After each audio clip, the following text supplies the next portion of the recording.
11, 10, 9, 8, 7, 6, 5, 4, 3, 2. What a fight! I think Canelo won it. Juan, the Hispanic causing panic, Lascano.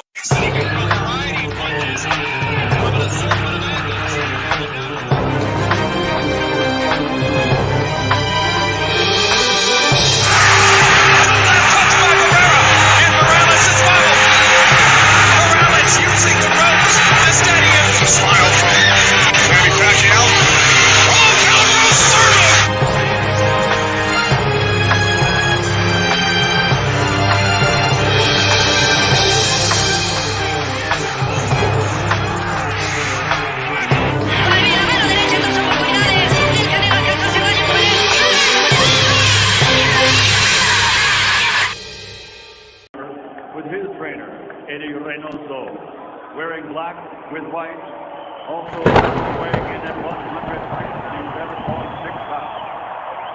In his professional career, 54 victories, including 36 big wins by knockout, only one defeat with 2 draws, and he's undefeated for 6 years, and considered by many to be, pound for pound, the best in the world. He's the former 2-time light middleweight world champion, former middleweight world champion, former light heavyweight world champion, the reigning, defending super middleweight champion of the world, damas y caballeros de Guadalajara, Jalisco, México, representando al gran campeón, Saúl Canelo.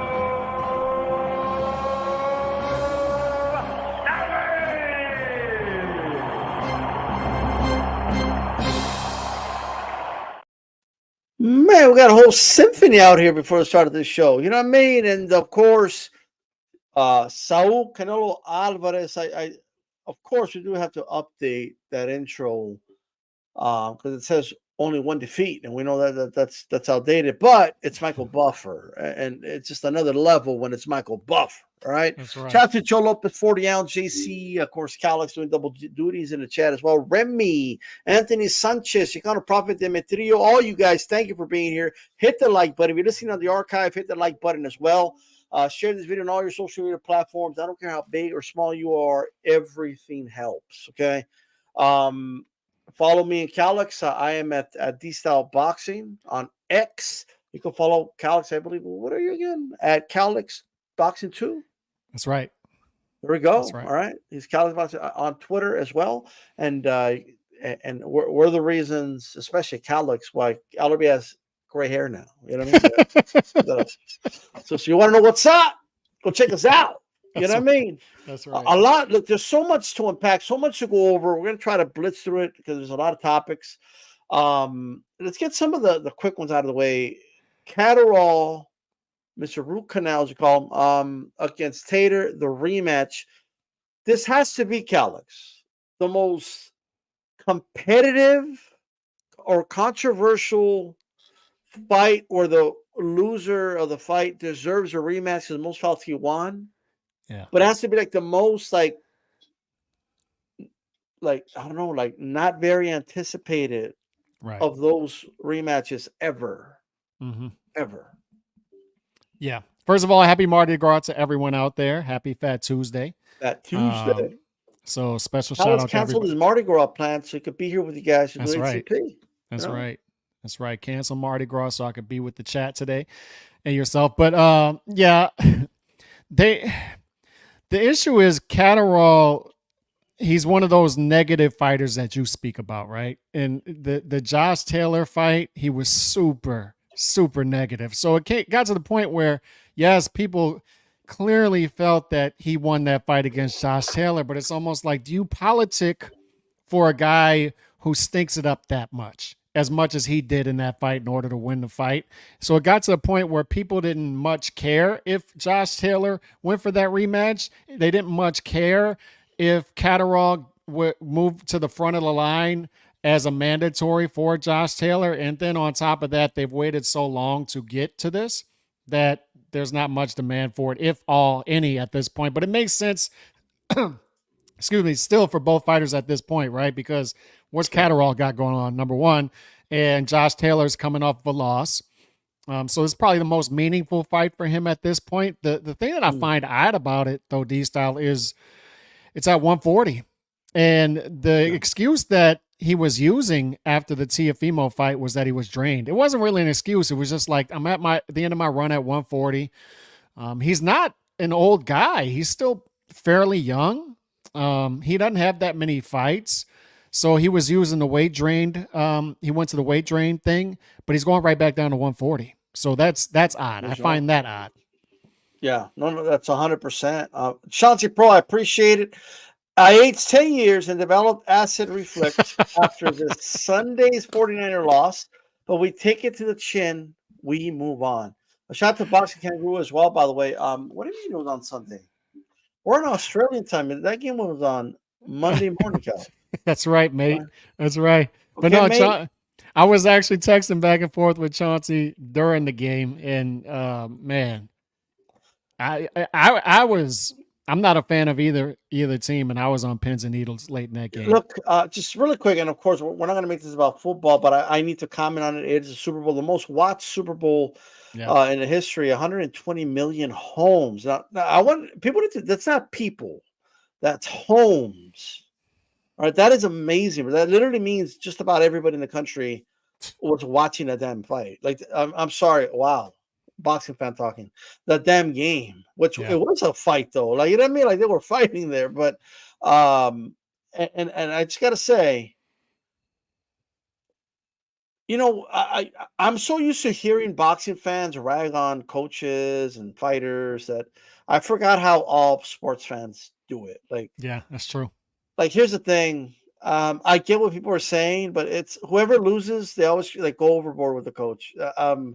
Oh, why was he passing? He should have ran it. But if he would have ran it, it would have stopped him. You would say, why weren't they passing it? Like it is what it is. Like it's a if a defense is going to stop you, they're going to stop you. Like it just is what you have 3 downs. If you can't get it done with a run or a pass, the quarterbacks know what they're reading out there, and if they're not getting it done, they're not getting it done. But that game was won in the third quarter, in my opinion, by the Chiefs, and all them like the interception. Like, people could talk all they want about did Purdy live up to whatever you want to say. He's not the one that threw an interception. Mahomes was, and up until that point, it is what it is, and people are going to say a lot, Calix, about why did they go first? They should have gone second. And, you know, like, I don't know. Like I mean, it's whatever to me. I don't think the Niners lost it. I think they just lost to the better team. And someone has to win, someone has to lose. But any quick thoughts on the Super Bowl? Could have went either way. You're right. Could have went either way. Players make plays. Mahomes made a 4th and inches in the overtime too. So players make plays. Players make plays, and one more thing, Mahomes, he just has that aura about him right now where we don't know, but I just kind of knew he was going to score in the last drive. I mean, it's just is what it is. He just has that kind of Jordan-esque, Brady-ish. Tom Brady. Yeah, he just has that about him, and you're going to have to beat it out of them, and we'll see. But people talking 3-peat, I don't know what the hell they're talking about. Everyone knows the Cowboys will once again be the odds-on favorite to win a Super Bowl. You know what I mean? Like, I'm just saying. But you know who could stop them? All bullshit aside, whether they will or they won't, I don't know. But the Bengals and the Bills are the only teams that could stop that team. So I know people were like, Raider Nation will get revenge. Raider Nation can do shit for a while. It's Bills. The Bills are banged up, and they should have won that game, by the way, and they didn't. But it is what it is. We'll get them back in blood. You know what I mean? But we're gonna move on. Before everybody's like, "What the fuck am I listening to right now? What's this?" but we're gonna move on here. Catterall Tater, I guess. But sticking to 140, matching with a huge signing. We all kind of knew this, but it's official now, right? Yep. It's no longer sources said, and now it's official. They tweeted out Subriel Matias. Yes. Puerto Rico. He will be going to Matchroom, and that changes the whole landscape. A lot of things have changed overnight, and there's some fights, like a fight that's on my mind that I think could be a fight of the year candidate. It's impossible for this fight to be boring. It's your guy from New Orleans, Regis Prograis against Subriel Matias. And before people scoff, it fits, like they each match each other's style. Like it's the style they want to face. Yep. So it's perfect. I don't even want to see who would win right now. I know most people will probably say Matias, but that's a fight I would love. That, or if Tater beats Catterall, Tater versus Subriel Matias, another one. And of course, Subriel Matias, Devin Haney will probably happen, to be honest. So that could be in the works as well. Are you excited, Caleb? Yes. So we have a rash of boxing's power brokers not moving fighters correctly, and there's no excuse for, you and I have talked about this, there's no excuse for essentially hiding action stars. These are action stars. These are action fighters. So they lose. This is a guy with 20 wins and all 20 by knockouts, D-Style. He's Puerto Rican, so he should have a built-in fan base in certain parts of this country, right? And the sad part about Matias, to me, up until this point, is he hasn't been as active as he should have been the past 3 or 4 years. If you look at the past 6 years, he's fought in Atlantic City once, but hasn't fought in New York. No. I think the past 4 or 5 years, I should say. So it's just sad how they've moved him. And I look at Miguel Cotto's career. Miguel Cotto, Puerto Rican American fighter, but they based him in New York.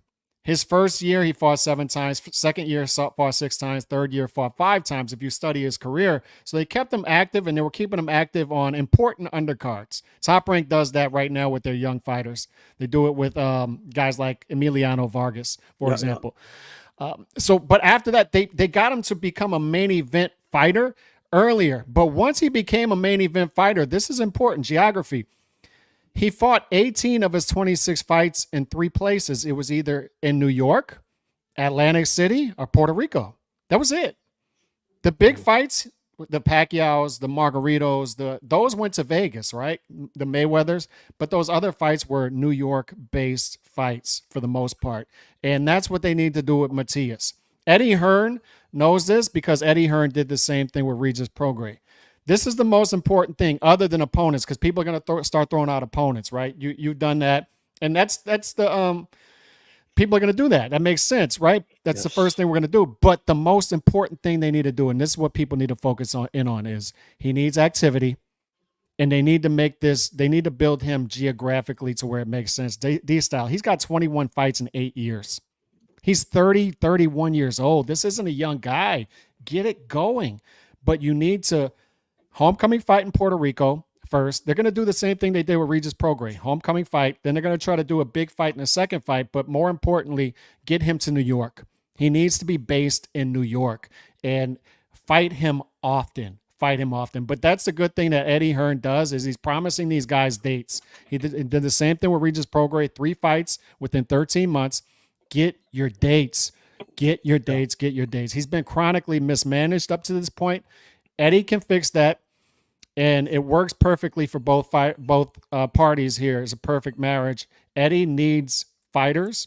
He needs fighters on this side of the pond that are meaningful type fighters, and Matias needs dates, and Eddie Hearn can give him that.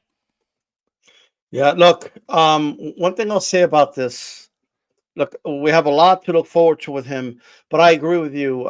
New York's a good spot to put him. Don't put him in Minnesota. Okay, don't put him in some casino somewhere in the middle of nowhere. California.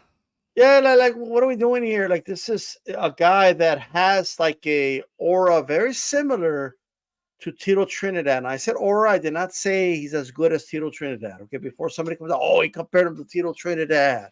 D-Style needs his head examined. What's wrong? What's the matter with him? Right? No, but he has something about him, and he's being talked about a lot, man. In a way that's very marketable. Like, hey, this guy, he's making trainers stop the fights, like a couple rounds in, like he's no mossing dudes. Mm-hmm. And you go with that, you market that, and you market him as a boogeyman. I know nowadays people say the word boogeyman, and boxing snobs get angry and like no one's scared of anybody. Like okay, whatever, but that's how you market them. Okay, that's what you do, and that will appeal to people. And you put Xander Zayas on that card. Okay, he's got Berlanga now. Oh, actually, well, Xander's with Top Rank, but maybe you could work together with Top Rank to make something happen. But you do have Berlanga, though, right? Yeah. So take advantage of that. Put them both on the same card or something, right? Work with Amanda Serrano, Jake Paul. Maybe you could have Amanda Serrano on that card, right? Start really promoting and doing ground roots promoting, and I think they could do it. Okay. Cotto, the genius part about it is like they finally put him in the main event. I believe it was the Malignaggi fight, a Brooklyn night, right? And it was just perfect time. Like that was a great fight. And then later on, when Cotto was, fighting for championships at 147, he fought Judah there. Like it was just, I remember they opened the top deck to make room for that. Mm-hmm. It's been a while, Calix, since we've had a bona fide superstar, not since Cotto, in Madison Square Garden. Yep. Actually, Triple G did sell the big house out as well. But aside from that, we haven't really seen that. Let's make the old school Mecca of boxing the Mecca of boxing again. Okay. So even though they're actually fighting over there near Mecca now in Saudi Arabia, but still. All right. With that said, I want to talk about Raleigh, bro. Oh, God. Now, can somebody explain to me? Doesn't he know how to stay on PBC code? Doesn't he understand his assignment? Raleigh, you're supposed to say you got a better deal from Al, that Al is the pal. Al's check's clear. You're supposed to say, this is where the money's at. You're supposed to say on code, Raleigh. But Raleigh had a moment. He had a brain fart, and he was honest for a brief moment and said, I'm taking less money. Now, he did say it. He did it when he was trying to kind of knock Ryan, right? And I think that's why he had that brain fart. He was so focused on trying to tell everyone how shitty of a fighter Ryan Garcia is. No selling Ryan Garcia.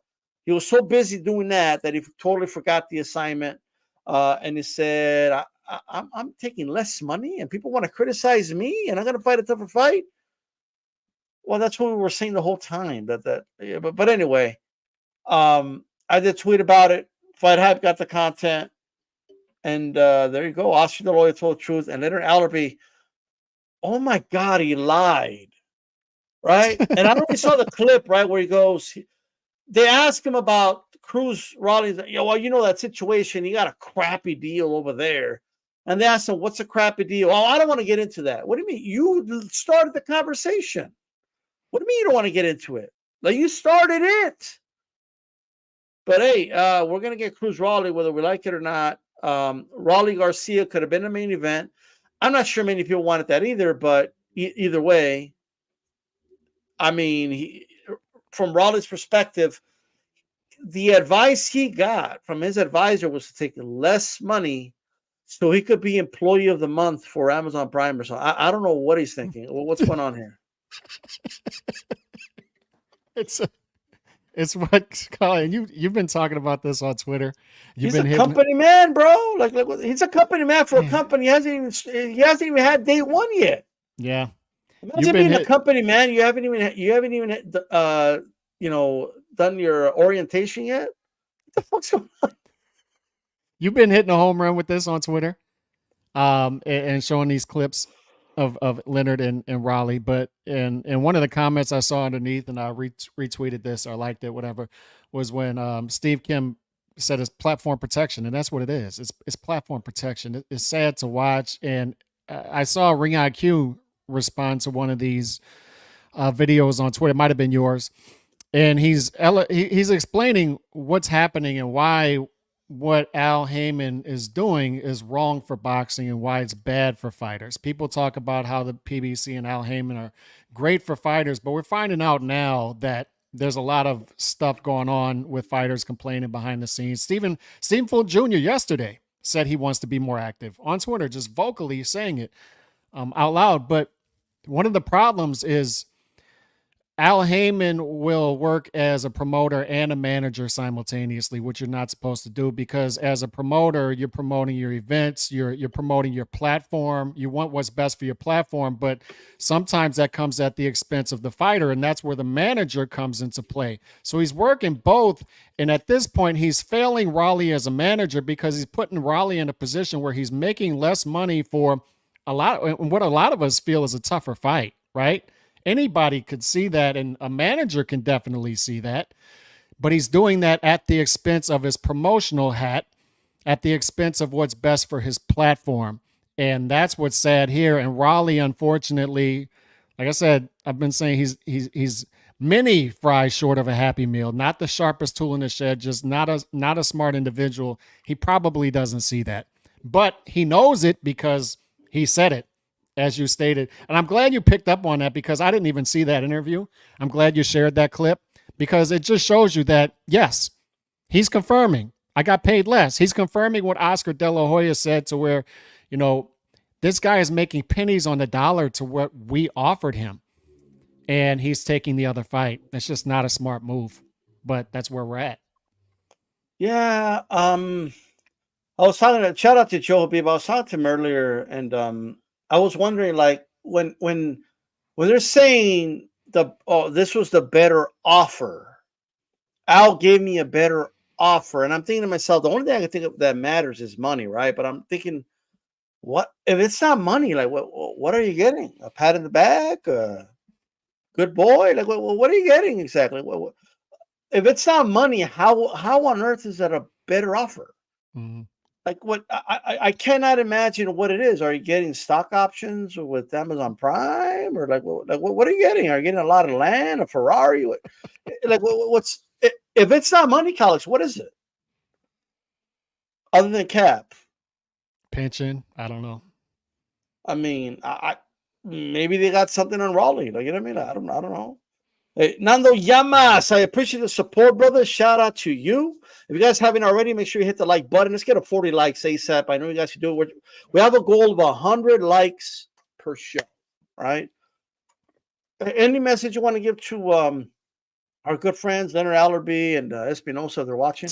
No, not at all. Not at all. In fact, I've been, look, when I get the comments now from them, I don't respond, because it's not. I just want boxing to work. I do. I don't want to get in these beefs, and I have people tell me you should utilize this to promote the channel. I'm not trying to do any of that. I just want boxing to work, and like I said earlier with Matias, it's sad to see fighters not moved correctly, because action fighters just should become action stars. Everybody should know who Sabril Matias is, especially in the New York area. And when you see these fighters not move correctly and you call it out as a boxing fan, and then you're demonized, it's sad. But I just want to see this thing work. The issue is this. I honest to God, I don't have a beef with these guys. Like, I really don't. Like, you know what I mean? Now, they don't know who the hell I am, but they know who you are, right? Although Espinosa liked tweets that were calling me racist, so maybe he does think, that I have no idea. But that wasn't very nice, Espinosa. But even then, I really don't care. Like, you know what I mean?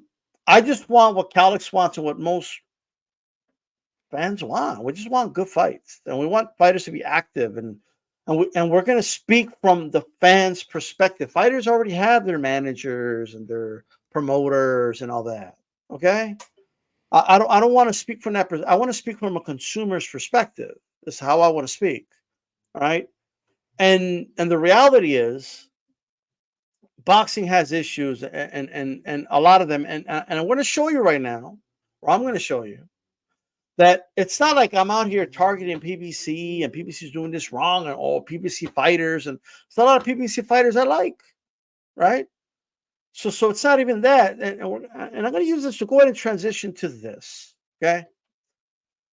Teofimo Lopez. Now, we did a HCPX talking, can this guy be a star? Can he be a mega star? Can he build upon himself? Here's the thing.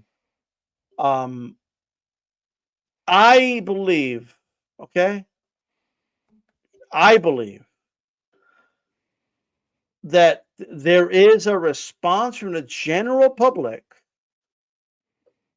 right? At least that speaks to these very low ratings that we just saw for Lopez versus Ortiz. And there's a lot of factors, I believe, as to why the ratings are so low. Some of them are very easily fixable. ESPN, the Top Rank, they need to, I cannot stress this enough. They need to put these main events a lot earlier. That's number one. Okay. Especially on a Thursday night when people got to go work, finish the week. It's been a long week. They have one more day of work, and you want them to stay up for freaking Friday. Are you nuts? That's number one. Now, this is no offense to y'all in California, because I remember somebody once told me, "Oh, because everybody, we're the largest state. That's why they wait for us like." No. Here's a reality. Like facts don't lie. Only like 16% of the country lives in the West Coast. Only about 7% live in my time zone, Mountain Time. Like, literally nobody lives out here. It's me and like coyotes. That's it. All right. Calix, almost 75% of the country lives in the Eastern and Central time zones. Well, if anything, you're supposed to cater to them. Okay. And don't put on these fights when everybody's asleep. All right.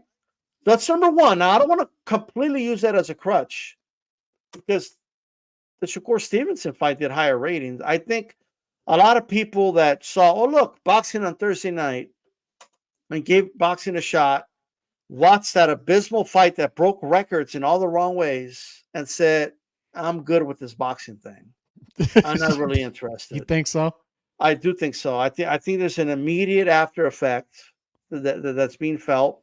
That's why the ratings were that bad. And I understand this is not including the app, ESPN Plus. I get that, right? But usually it's going to be about.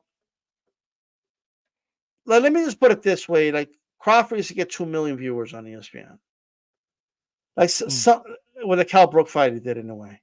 Like let's not act like there's not something going on here. I get that TV is falling off, and I get all that. It's a trend that TV is falling off, but it hasn't fallen off, 100%. Like, you know what I mean? Like, there's something going on here. And this fight not delivering once again has turned off people.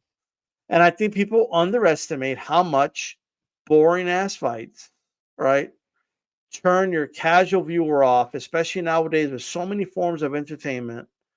They don't just sit down and watch that shit. They have no incentive to, especially that late, to stay up and watch a fight, and one of the guys is being negative as shit. So what are your thoughts on the low ratings? What do you attribute it to? And do you think it was a good night overall for boxing, or a bad night for boxing? Bad night. Really quick, just to get out of the way here, Allerby's Beard. I hope Beeb is right, and it's Crawford versus Canelo. We're going to talk about that, guys, next. Andre Rodriguez super sticker. We appreciate the support, brother. That's $1. I'm sorry, and 99 euro. Much appreciated. Yep, appreciate those. I just did a quick search as you were talking. Loma versus Pedraza, just to put this into perspective, I think it was like 5 years ago, something like that, did almost 2 million viewers. Loma versus Pedraza. And it beat out every NBA game of the night except Golden State game.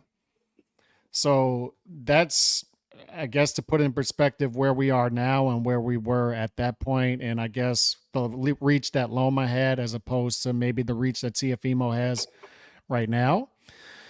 I guess it's more complex than that.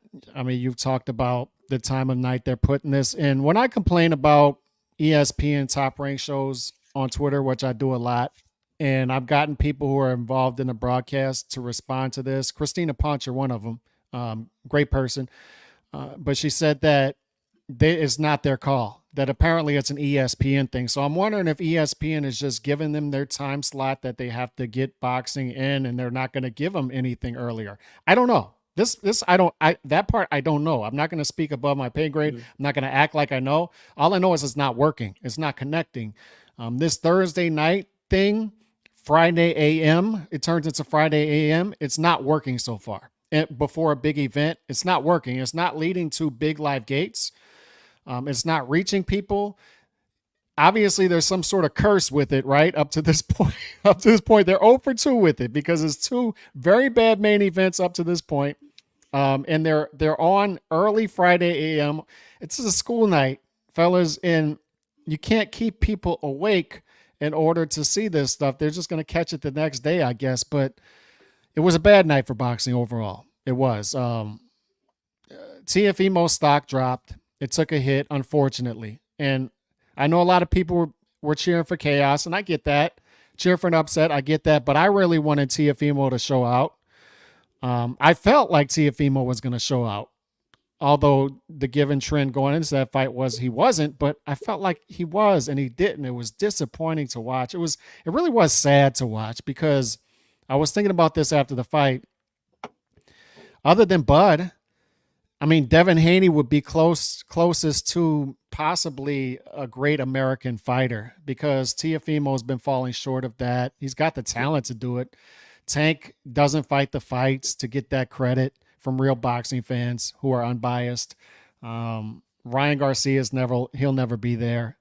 So you have fighters just falling short of that, and that's disappointing.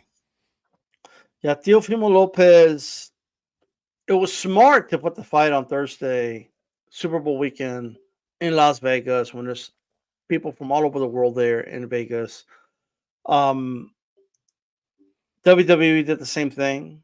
And they had a packed house. Yeah, but is it though? Is it? I mean, we need to discuss that too because, like I said, well, in theory, should we be putting fights?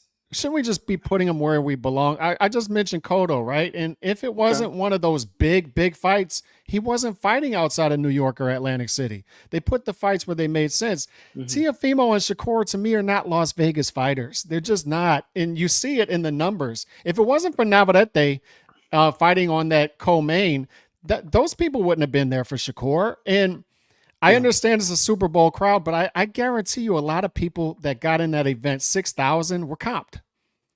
And Teofimo's not even, we talked about this last week. I was asking you, what is the disconnect between Teofimo and the market? Center risers are selling for $100. That's not normal for a top 10 pound for pound fighter. But more disturbing is this guy can't even get out of the small theater in New York. And he's exciting.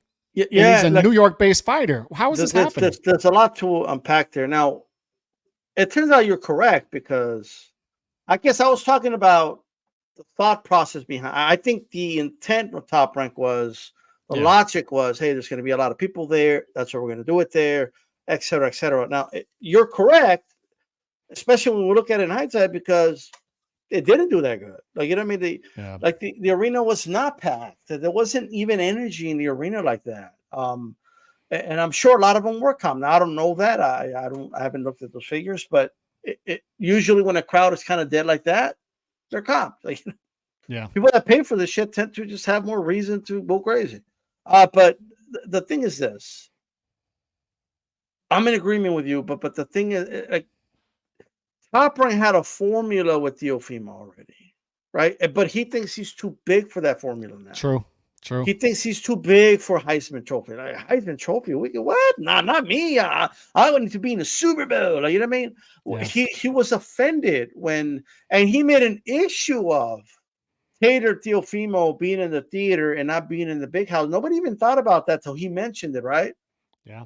And they did a pretty good gate, but I need to remind people, it was under $1 million. Oh, but it broke the record for theater fights. Okay, but it was under $1 million. That's not superstar money. The superstars don't stay in the theater to try to break the theater record. They go to the big house. Okay, like that's what you do. They're not in the basement. All right, and the reality is, Top Rank knows what they're doing. Like they see the analytics. And they know. Well, we're not going to put in the big house because that shit's going to look extremely empty. And we don't want it. We'll rather have a packed, high energy atmosphere in the theater, right? Nobody would even thought about it, but he brought it up. And it's one of those like, can you let us do what we're doing and help grow you, right? But he doesn't want to do that. He's retiring. He's demanding 20 million for fights, 100 million, whatever he was demanding. Yeah. He said, I brought them $80 million. And he's over here trying to be a businessman and saying things that make no sense. Why do they get 80 million and I only got so much? Because that's the budget for the whole year, Tio. They can't give it all to you. Well, what about the rest of the fighters and the rest of the year? Come on. He's too worried about whether Matchroom is doing good or not, and if they're going to go out of business. Tio, what do you care about what Matchroom is doing over there? Okay, focus on you. And if you're going to be with Top Rank, you got to let them do their thing. They obviously know what they're doing. 4 million total viewers, Calix, for Loma Teofimo. Total, ESPN Plus and ESPN, right? And about almost 3 million of those were TV. Now, there was a lot of factors in fairness. COVID, not a lot of competition on TV, all right? But most importantly, it was promoted brilliantly. That sit-down live on ESPN. Loma was in a long winning streak. Teofimo was undefeated. It was like young lion, old lion. They did a great job actually promoting the fight. They weren't talking about the dude's dogs and other weird shit, right? Mm-hmm. And I thought they did a brilliant job promoting that fight. It was done, and that's an example of a fight that was done properly at the right time, with really good timing. And instead of just letting that momentum continue, what did he do? He didn't want to rematch Loma, and he would rather go to Trilla, and he thought he was going to become a big superstar. Trilla must have seen something they didn't like, Alex, and my guess is they weren't selling tickets, and that's something Top Rank already knew. So what they do, they said, nah, never mind. What they Matchroom do? They put him in the theater again because again they know that it's not a big house fight. But anyway, we are where we are now. He lost a lot of momentum. He gained a lot back by beating Josh Taylor, and then he's lost it again, right? It is what it is. We're just gonna have to accept that he's not gonna be a superstar. If he was, he would be already. Like, you know what I mean? I just think either you have it or you don't. And for whatever reason, I can't explain it. I think he should have more fans. I do, but he doesn't. Right? I think it's didn't the post-fight interview to you pretty much sum up his career and sum up why he doesn't have that? Because you have to have an identity as a fighter, as a product. You have to have an identity for the market to understand where this is going and who you are. And yes. The post-fight interview was weird because he's saying "S my D," and then a minute later he's saying "Praise Jesus" or whatever he's saying, "Jesus is King." So that doesn't match up, first of all. But then he's talking down to his audience, and that's never a good thing, to be condescending to people who pay to watch you. That's never a good thing either, right? So I just don't think it's not landing. It's not landing. He's also not consistent, like, with his message. Like, he's a guy with an identity issue.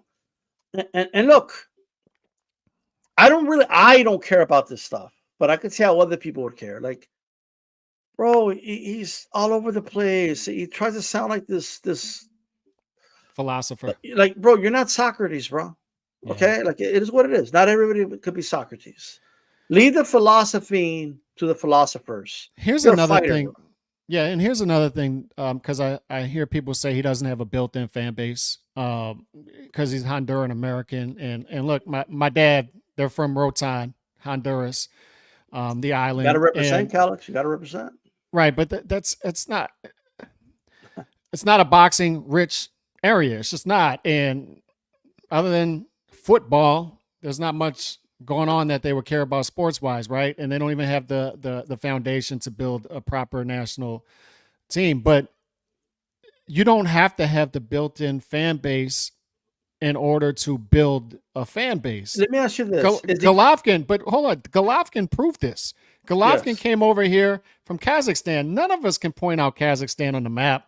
Some people in the chat may be able to. Saw the movie Borat. I didn't know the place existed before Golovkin, and Bro, he comes Borat over here. put Kazakhstan on the map. Come on. True, but he comes over here and he sells on both. He sells in multiple different markets. Staples Center and Madison Square Garden sold out.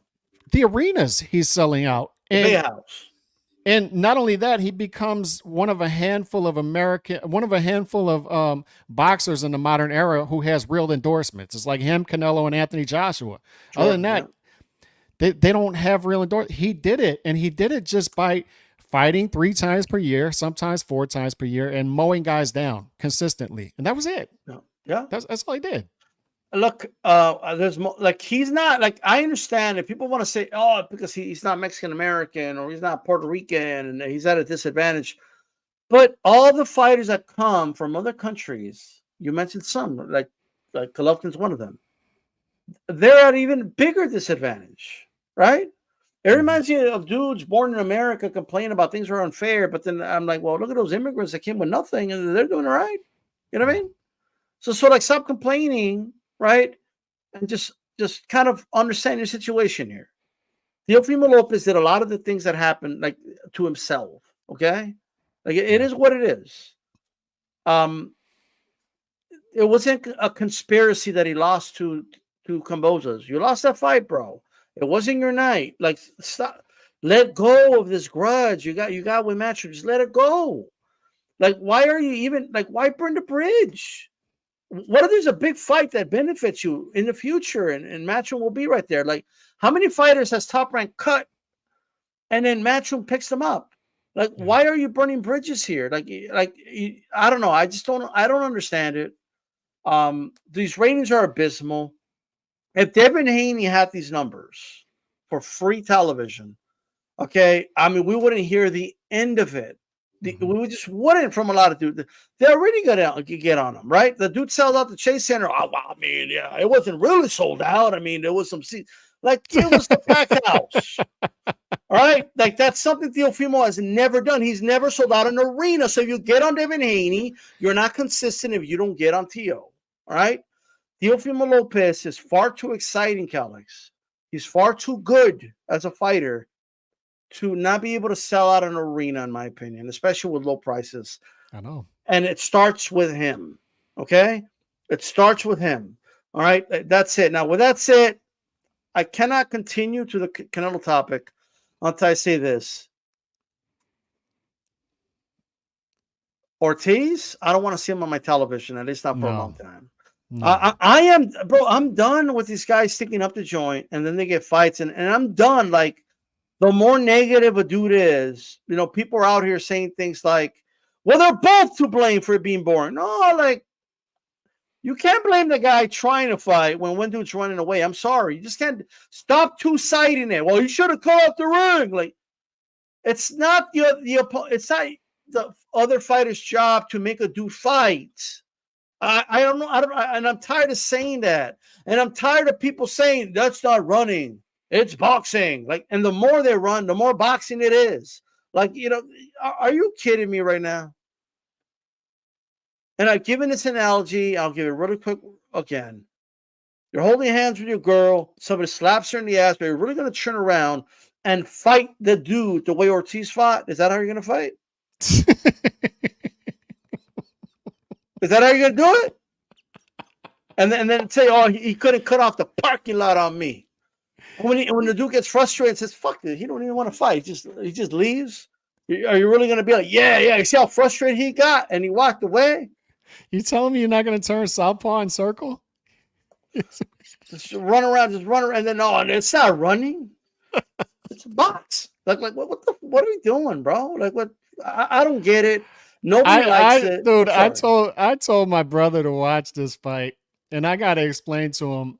But I just told him to go to sleep. Like, my bad. I had to apologize. 5th round, I was like, my bad. Have you been that guy? Have you been that guy where like everyone knows you're the boxing guy, right? And they're all watching a fight, and it sucks, right? Yes. And it's embarrassing. Everyone knows that's a thing. So stop being a bunch of snobs on the internet and like, because you guys don't appreciate the sweet science.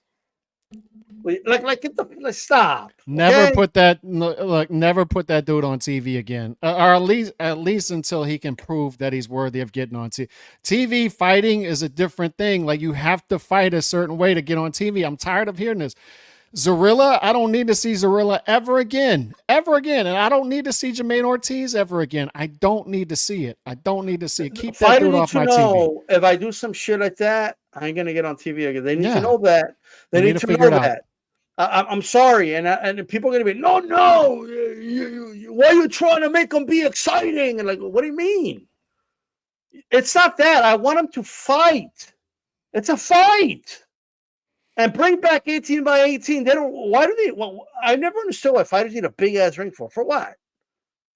Like, I just don't get. Like, why do they need a big ring? Why do we need them away from each other as much as possible? It's a fucking fight, bro. It's not a tennis match. It's a fucking fight. And here's another thing. There's no way in hell these dudes landed 126 power punches in that fight. There's no way. CompuBox got that big time wrong. Chauncey says that's why I watch boxing alone. We shouldn't be like ashamed and pray and hope that a fight isn't boring. Like these fights should be. Boxing is the most exciting sport in the world when motherfuckers just fucking fight. Right? And people think, Calix, that I have an issue with movers. No, it's not that. It's just that if you're gonna move, jab on the move, give me some good counters, pop the dude's head back or something. Like, but you cannot fight that way and be like arguably losing. That's if you're gonna fight that way, there has to be that was boring, but he dominated, or the dude didn't even lay a glove on him. And I can't. Oh, it's hit and not get hit, but none of them were hitting. Ortiz wasn't hitting this Calix hit and not get hit, but there's a hit part. They keep missing the hit. There was no You gotta hitting. hit a dude, and then you gotta make them miss and make them pay. Like running around isn't that's and I'll keep hammering. That's avoiding engagement. That's not defense. It's avoiding engagement. That's what it is. And I don't mind if somebody does it right away, circles it once or twice around, but if that's all you're doing, and I keep hearing, Teo needs to cut off the ring, and okay, but you're ragging on Teo for not cutting off the ring, but like Ortiz wasn't landing anything either. Well, when Teo was slipping shots, that's defense.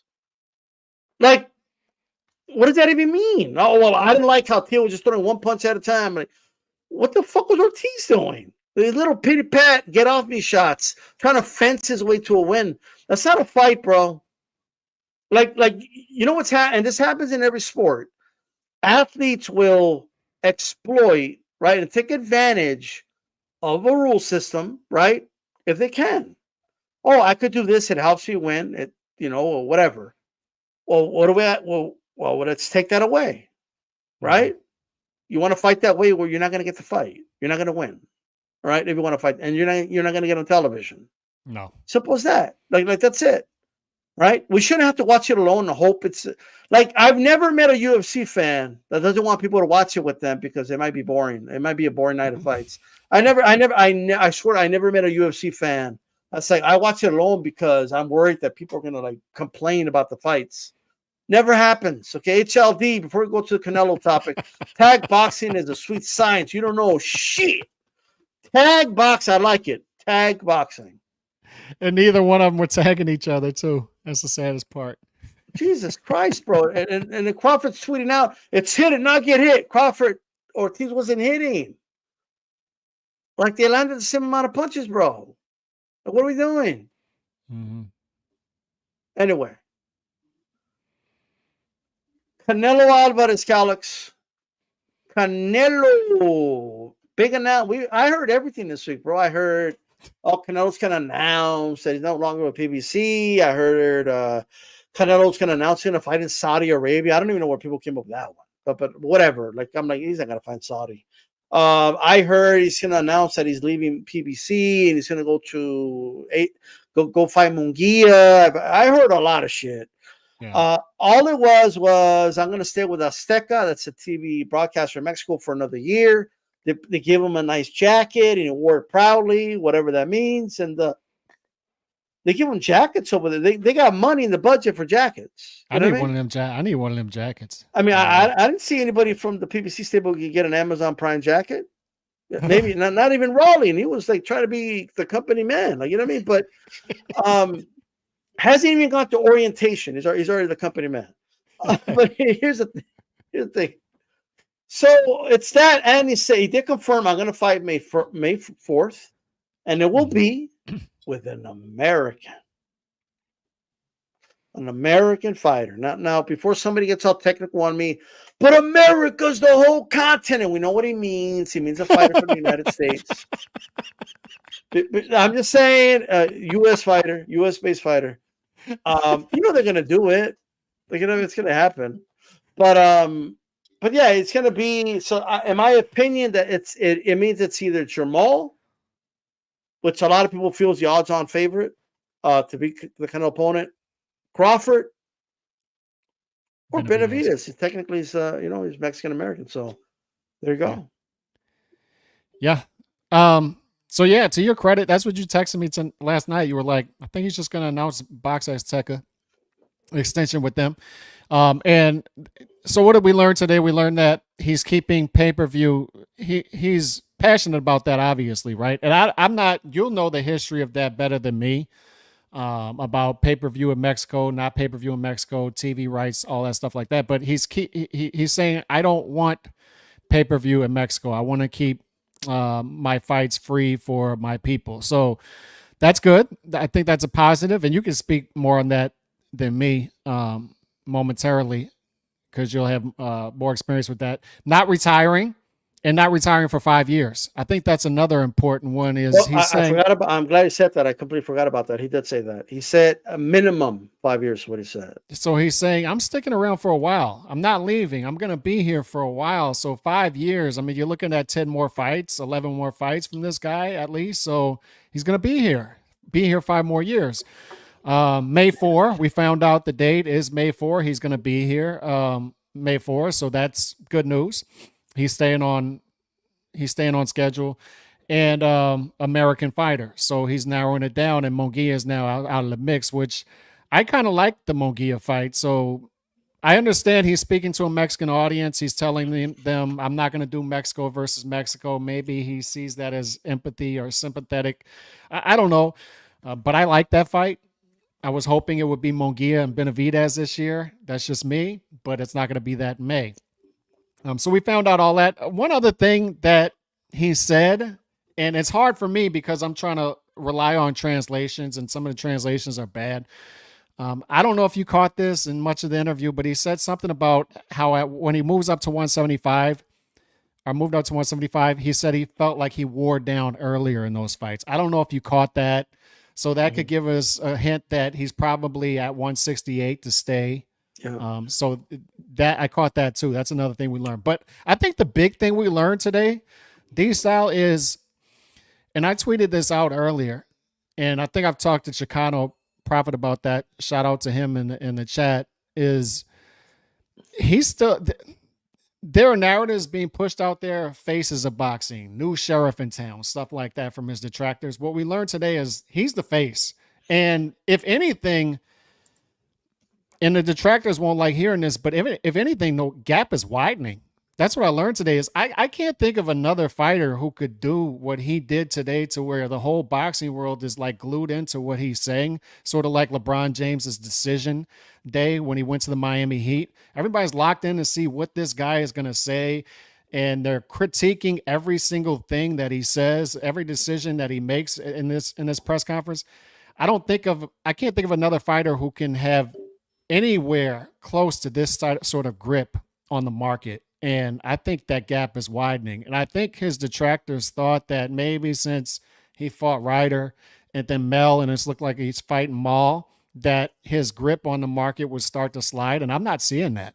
If anything, I'm seeing the opposite. It just continues to full steam ahead. So I think Canelo's seeing that, and he's saying, I'm just going to stick around for 5 more years because I got this market where I want it, and I could continue to demand 40 to 50 million plus pay-per-view upside per fight. And that's where we're at. That's what I learned today, is he's still the face by far.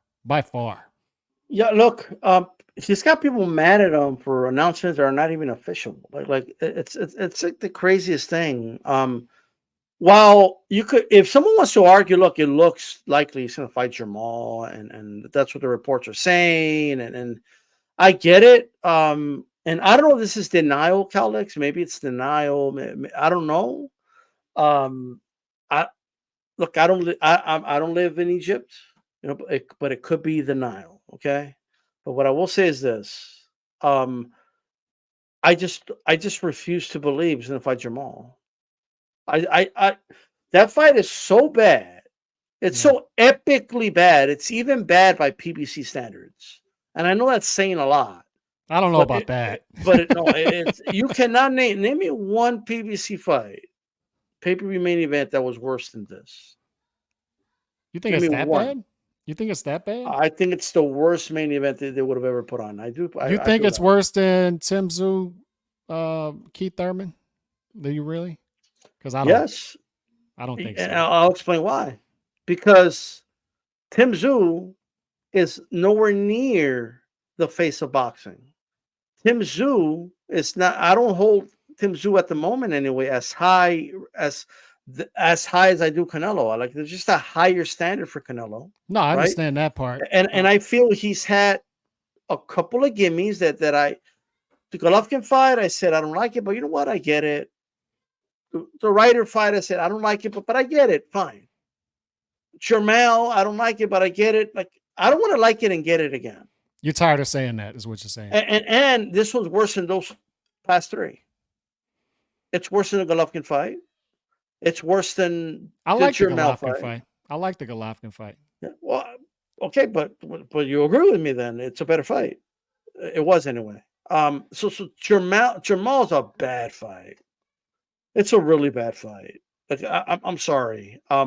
This is the guy he looked bad at his last outing on 160, and then he comes back and Oh, even yeah. though I never seen a guy when every round you look like he's struggling against a one-legged man, right? And a one-legged man has never won, a match at anything. Like you know what I mean?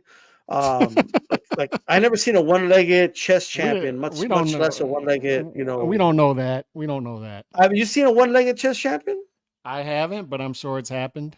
I haven't gone out and looked for it. Not a world champion. Like, I'm just saying, like, but one-legged boxer. Yeah. Bro, I never been served by a one-legged McDonald's worker. Okay, I'm just putting that out there. I never in my life, seen a jockey one-legged. Never happened.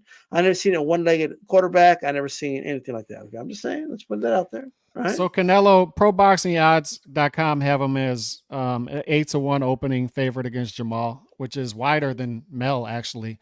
I think Ryder was around 7-1, 6-1, and Golovkin was 2 to 3 to 1.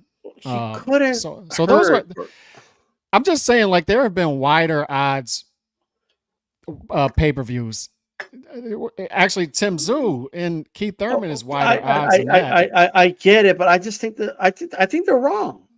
I don't think the fight's that close. I don't either, and I've said this for a while. And I know a lot of people are going to react to what the content creators have been saying out there for years, right? Is Canelo scared to fight the black fighters? And why does he fight Charlo brothers and Boo Boo Andre? And we've been telling them for 5 years. First of all, this dude, they offered him, and Roberto Diaz told us this. They offered Charlo a career high payday by far in 2019. He turned it down. They said they don't want it. Platform protection once again. But we've been saying for years about those three fighters in particular Jamal, Charlo, and Boo Boo Andre. They're too economical of fighters with not enough pound for pound power behind them in order to disrupt Canelo's rhythm. It's just not going to happen. Maul's not going to hurt Canelo. If this dude went 47 rounds, I think, with Golovkin and Kovalev, and they think that Charlo's going to hurt him, and they think that guys who are throwing 40 punches per round, the same level of output as Canelo are going to outbox Canelo. It's just not going to happen. It's not going to happen. So I'm with you. I think this is an easy fight for Canelo. And I think Canelo's looking at it that way.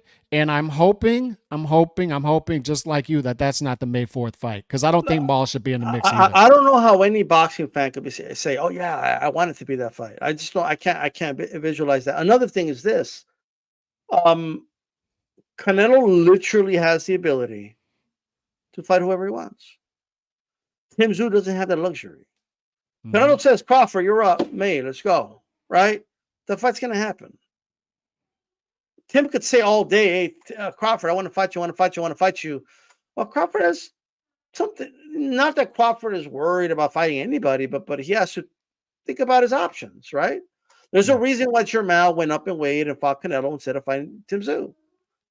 Okay? It had nothing to do with being scared of anybody, or it was just the obvious. There was just more money in the fight with Canelo. Like that's what it is. Like, he's in a very lucrative position, Canelo. Yeah. So we have to judge it from that perspective, right?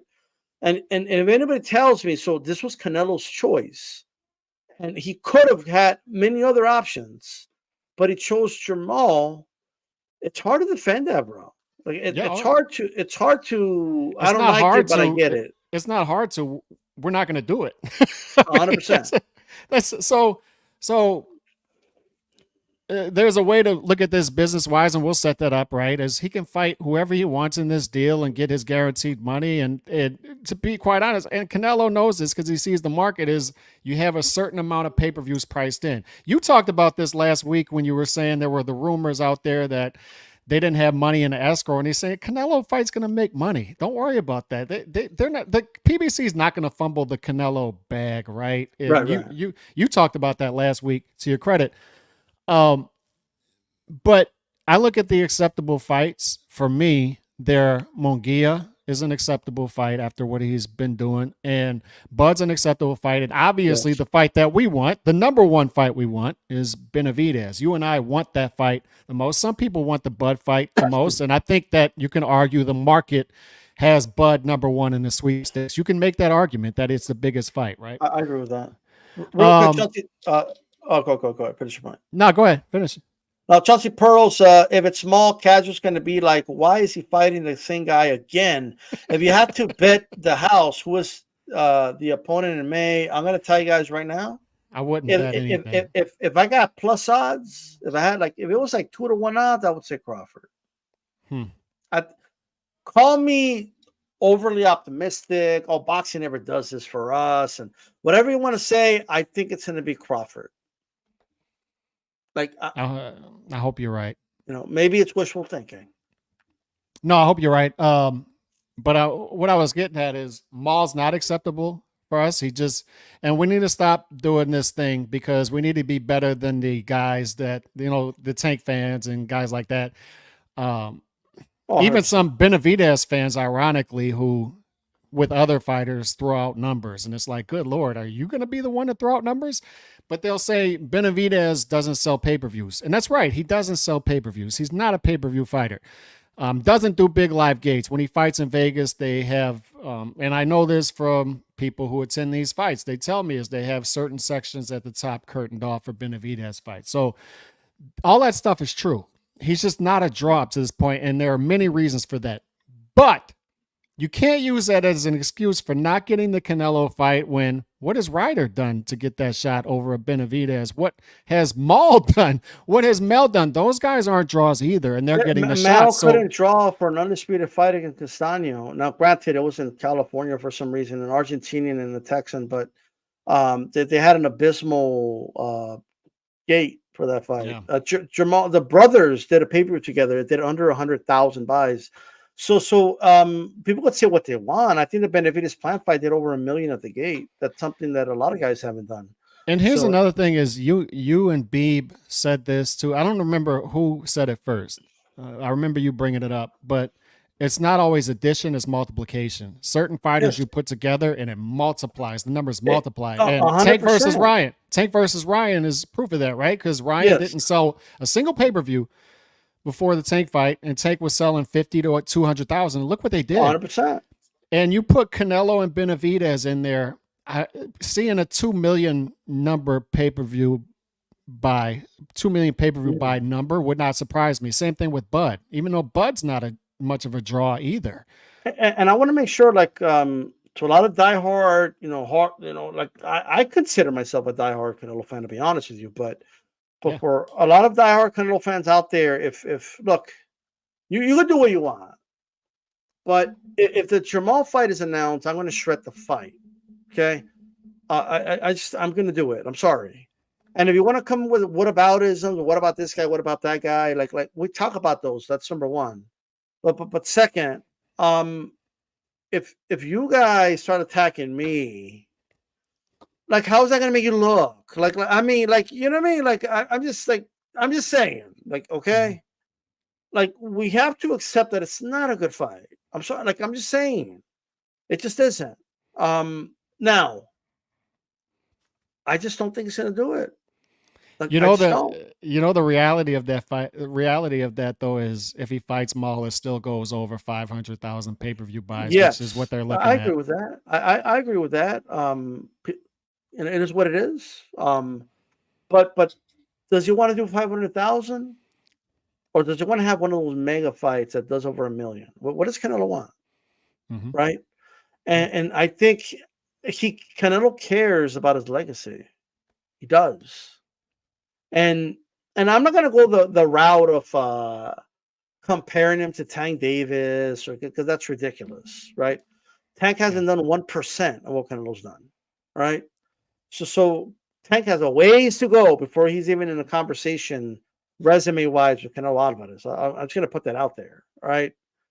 But I just don't like the fight. I'm sorry. Well, I have two things to say Sure. on it, if you don't mind. What? First of all, we're reacting to something that hasn't happened yet, and Sure. once again proves how the hold that Canelo has on the market is people react to reports, and a lot of these reports are proven false. Like today, that happened, and let's just throw out names. Rick Glazer was proven to be wrong on this. And not only that, when you look at Shava ESPN, he originally reported that Maul was the guy, and then he started to backtrack the past couple of days. And that's the reason that a lot of these things started to get legs to him, right? And legs to it, and people started talking is, while Rick is saying this stuff, Shava is saying Munguia is possibly the guy now. Munguia is the front runner. So we're reacting to things, and these guys who are reporting these things are likely getting multiple different reports from their sources day to day, right? And then they're just reporting that. So nobody outside of Canelo's inner circle, which I'm sure is small in his little world, knows what's going on. And we're all just reactors at this point. We're all just reacting to what 100%. is being reported. So nothing has happened yet. We don't know if it's going to be Maul. We don't know if it's going to be Benavidez. We don't know if it's going to be Crawford. So let's just see what happens, and then we'll react accordingly. We're just setting up how we would react in certain aspects. Look, I think it's important to say, if this happens, and going on record and saying, I will say this, I will say that, okay? There's nothing wrong with that. Even if you don't think that's going to happen, there's nothing wrong with saying, if this happens, I'm going to do X, because you know what that tells, or shows me anyway? Okay, it shows that you're going to stay consistent, all right?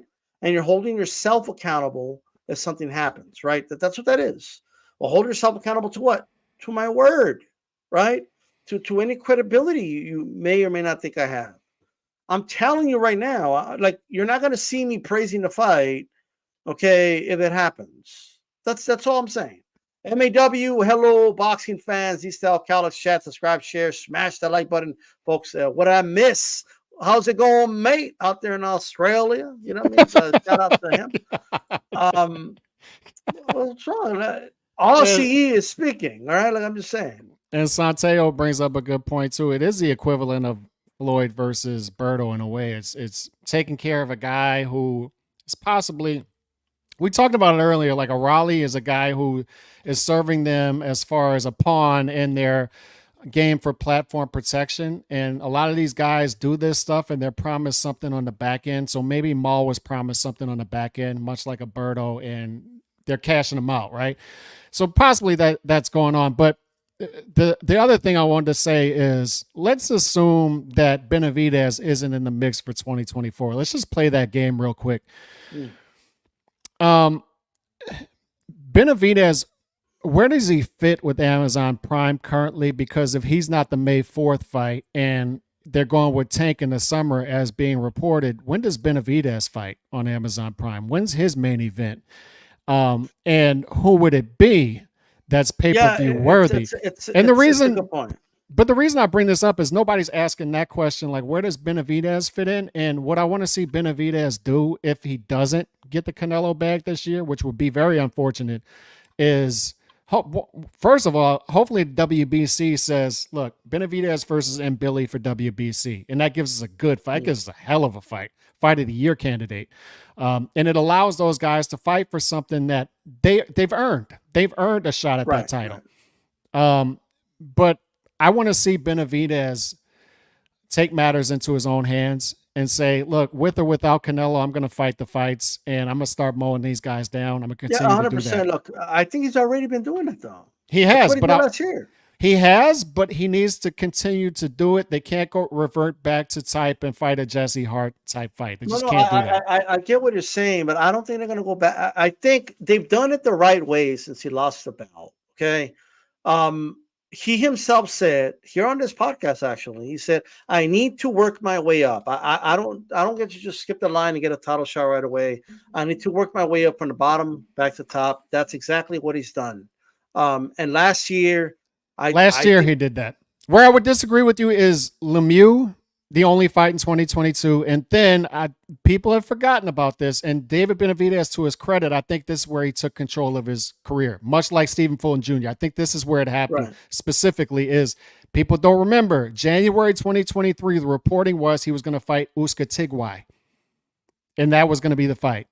And then we started to see that disappear, much like the Figueroa rumors in Minnesota for Stephen Fulton Jr. But he was going to fight him, though. But the guy tested positive, and they put a replacement. And that's what I'm saying is I can't fully trust it yet. I can't fully trust it. I guess what I'm saying is he lost his belt on the scale, and I'm a firm believer. You go to the back of the line, you got to work your way back up. Yep. But nonetheless, I think he's. Just to speak for myself, I think he's earned the benefit of the doubt at this point. After the year he had, I'm going to give it. I don't even want to ask the question: is he going to continue to do it? Because I believe he will. I think everything is pointing towards that direction. And look, he may get a gimme or two. I don't know, but I think overall he's still going to have some tough fights if he doesn't get the Canelo fight. And I don't know if this will happen. I don't know if Mauricio Sulaiman will have the balls to do it. But if Canelo doesn't fight Benavidez this year, he needs to get stripped to the WBC. You got to fight super middleweight fights if you want to keep super middleweight belts. And at that point, then allow Benavidez to fight for the WBC belt, and he could fight the other guys. It's whatever.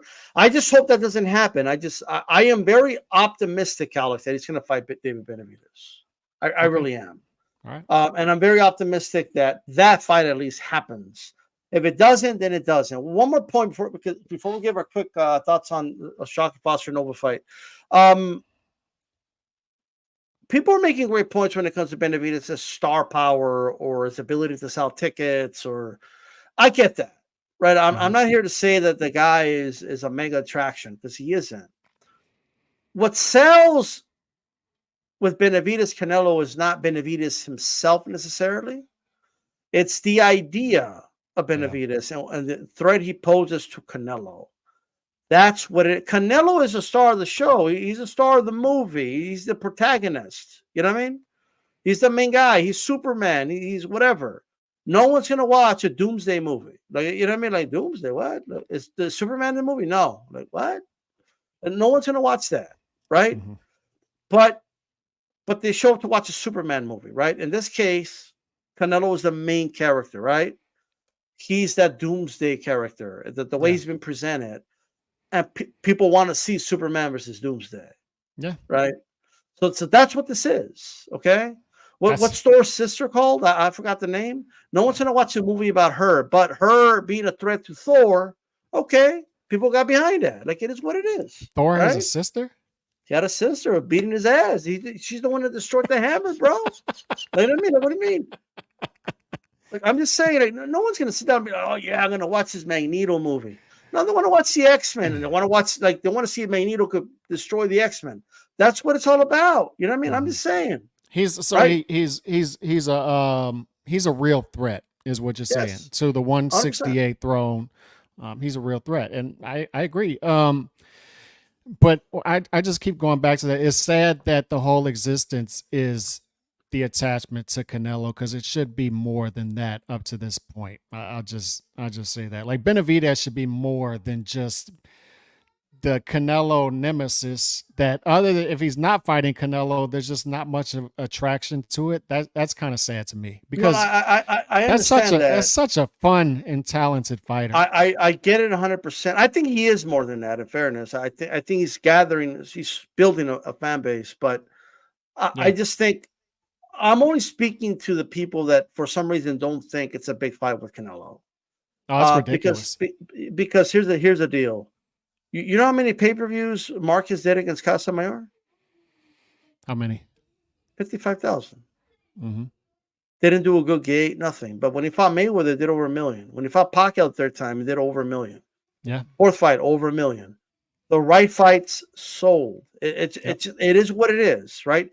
Fights sell. The fights, the bill. That's what sells in boxing.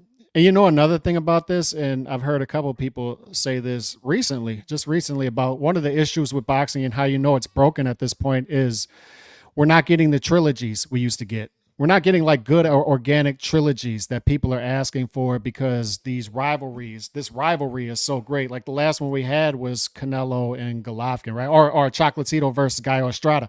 We're not having those built rivalries, trilogies anymore, because these fighters are waiting till the 30s to fight the big fights. And Canelo's saying he's got 5 more years and he's going to be around for a while. And maybe he is. He has a lot of trust in his ability, obviously, still at this age, but you never know. And I don't want to see them milk this thing so far, that Canelo versus Benavidez, because this is a great point. That's another draw to it, right? That we're not talking about is that's a believable trilogy. Like Canelo versus Bud, I don't really believe that could be a trilogy. That seems like a one-off novelty fight. Nobody else, it seems like, is a trilogy type of rivalry, and that one seems like it could be. Yeah, like Spence Crawford. You use them as I forgot about that one too. Fury Wilder, another great trilogy. Look, Crawford and Spence. If they would have fought before Spence was in a car accident and all that, right? And Spence was active, and he wasn't out drinking, and he was just an active fighter. Think about how different everything would be. Like they might have had like a historic trilogy by now. 3 great fights. But instead we're being told, no, it should have happened when it happened. It was perfect. Well, it only did 600,000. Like, was it worth waiting?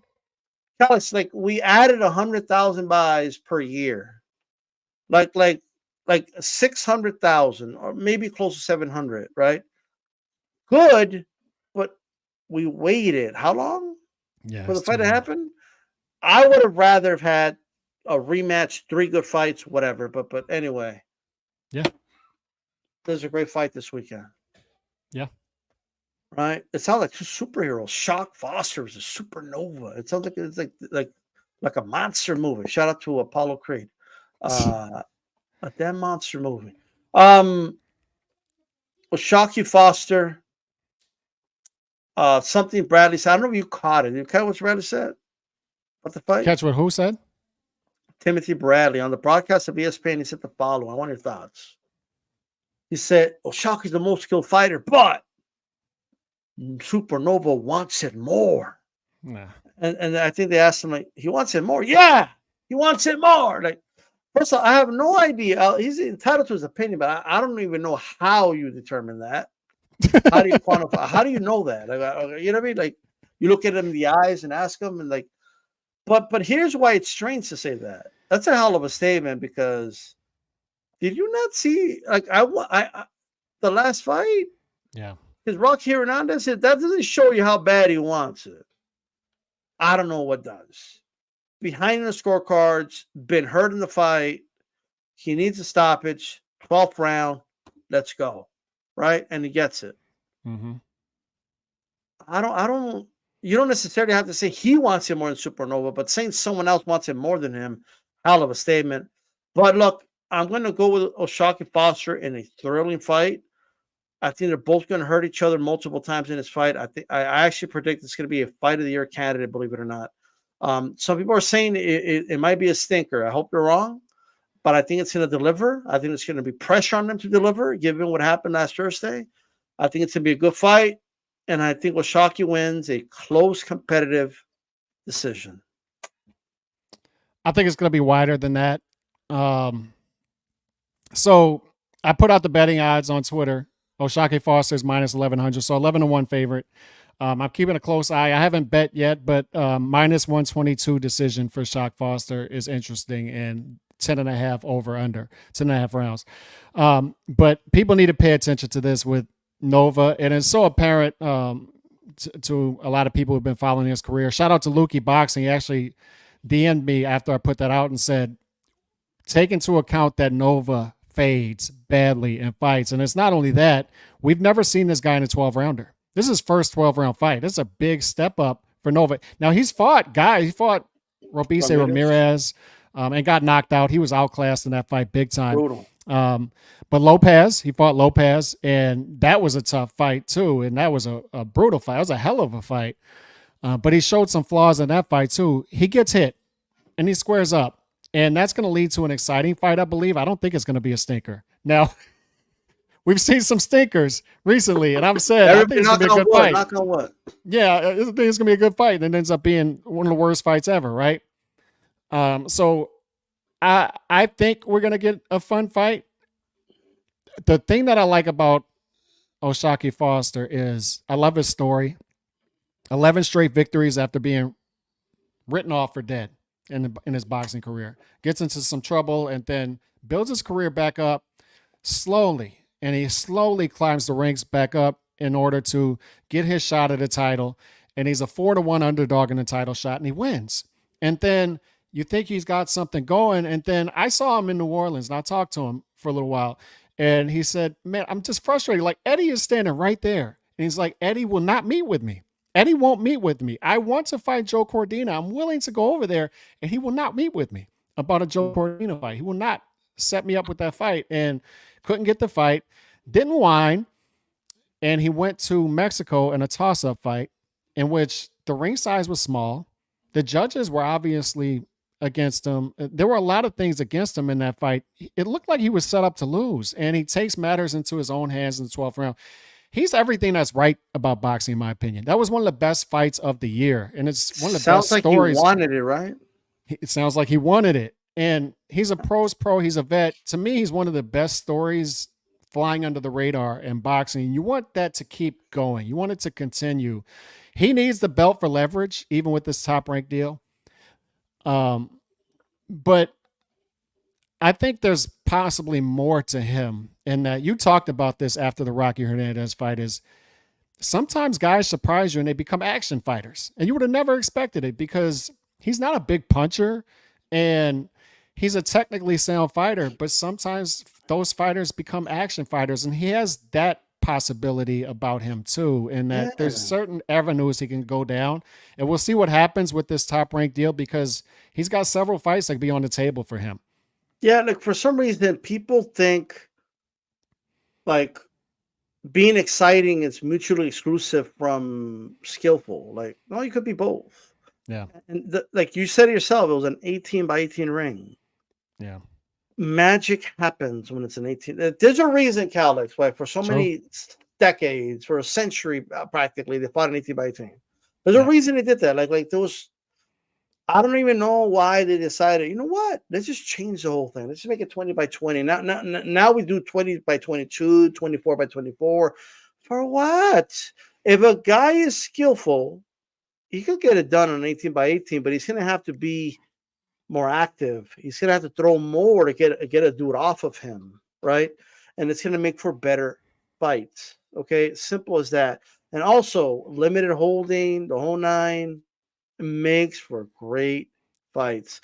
And you know what? I still saw people complain, bro. Oh, why is he getting hit too much? He should hold more. Like, can somebody shut these people up, bro? There's always have to be that segment of fans that are like, I don't know, I didn't like the fight. He got hit too much. I think he should have held more. And like what? What's going on right now? I don't know. But this is another thing. Last point on this is he's going into enemy territory again. Puerto Rican American fighter in New York. He's going up to New York to fight. go. He's just going to fight the fights, man. And Let's go. I'm a fan. I'm a fan of that. Just go fight the fights. He's skilled, but I think a little limited, and that could lead to exciting fights. And I think this fight in particular has some possibility of being exciting and getting exciting because Nova does fade and he does leave himself out there and overcommit to punches and square up. And I think this fight's going to heat up. But I like O'Shaquie Foster. I don't know how. I don't really have a good feel on it, but I think he's going to win the fight. O'Shaquie Foster. Now, granted, a lot of times these guys go over and fight top-ranked fighters and it don't go so well. So we're going to see that trend continues. Sure. But I think he's going to win this fight, and win or lose or draw, I think he's going to get it done. Like, this is a guy that people used to say, like, I don't like, he's like watching paint dry or whatever they want to say. I think first of all, I never thought he was a boring fighter anyway, but he's stepped it up under the right circumstances. It's time to get the job. Okay. Like simple as that. Okay. With that said, I want to thank everybody for tuning in. Thanks once again. We may come back later in the week for an X. I'll talk to Calix about that. With that said, this is D-Style Boxing. Keep it boxing. We're out of here. Peace. Peace. God bless.